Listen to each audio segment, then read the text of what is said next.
Bonjour à tous et bienvenue sur boursicoté.com pour cette nouvelle analyse technique du CAC 40 en point matinal. Et donc ce matin, nous avons un beau signal de sortie, très technique comme nous allons le voir, mais après ici avoir de multiples tests ici sur cette zone de résistance que nous avions repositionné.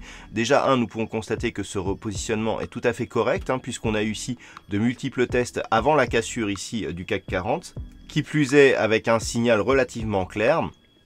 Un gap d'entrée ici, donc un gap de rupture qui valide et qui renforce surtout le signal de sortie ici de cette dynamique baissière. Avant d'aller plus loin, je vous propose de visionner ce qui se passe sur les indicateurs. Donc la phase ici de hausse qui précédait et qui nous donnait une divergence haussière sur le RSI est confirmée. Nous avons un MACD qui évolue lui aussi à la hausse et tout cela confirme, je dirais, quelque part le sens du rebond.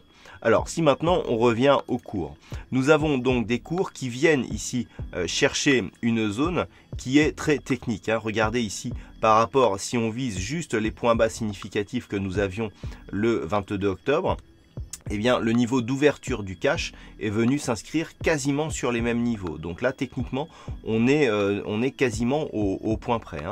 Par contre, par rapport donc à la sortie, on a bien aussi l'élément que je vous indiquais hier, à savoir le test multiple de la zone de résistance et de la moyenne mobile 20 exponentielle qui agissait comme phase ici de résistance. On franchit tout ça sur un gap et on vient directement ici au contact de la bande de Bollinger supérieure. Donc là, le signal est relativement intéressant. De plus, si on analyse un peu plus la configuration chartiste ici de cette phase, qui donc nous donne un signal avec un gap à l'entrée, un gap à la sortie, sachant que ici au plus haut de cette configuration, on n'a pas comblé ce gap.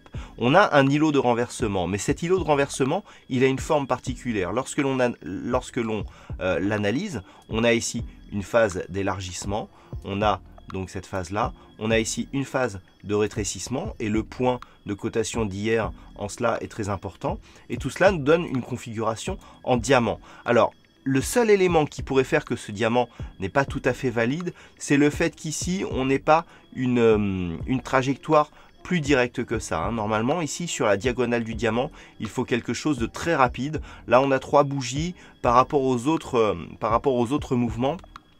C'est quelque chose qui pourrait paraître, qui pourrait manquer un petit peu de dynamique. Mais la figure semble valide. Et le diamant, c'est une figure de retournement majeure, surtout si elle est confirmée ici par un gap à l'entrée, un gap à la sortie, des gaps quasiment similaires et de même amplitude, qui validerait donc un retournement. Et si ce retournement était majeur, l'amplitude que l'on a là sur ce diamant qui fait à peu près une centaine de points, même un peu plus, puisqu'on a quasiment 200 points, on pourrait la reporter ici sur la zone de sortie et elle pourrait nous ramener ici sur cette zone, cette autre zone de gap ici que nous avons proche des 5200 points. Donc la configuration du jour, elle est très intéressante dans le sens où nous avons donc ce gap de rupture, nous avons cette configuration technique en îlot et en diamant qui confirme et qui renforce justement ce retournement. L'attaque ici sur la bande de Bollinger supérieure est relativement correcte. Donc ce qu'il va falloir surveiller aujourd'hui, c'est que cette zone ici des 5060 points, 5050-60 points, soit confirmée en tant que support. C'est le dernier élément qui permettra de confirmer un retournement de la dynamique et l'objectif proche ici des 5200 points. Voilà donc à quoi il va falloir être attentif ce matin, en tout cas pour la partie technique, puisque sur la partie macroéconomique, alors nous avons eu donc la Banque centrale du Japon qui est intervenue ce matin. Donc nous aurons les indices de prix à la consommation pour la zone euro qui seront dévoilés à 11 h.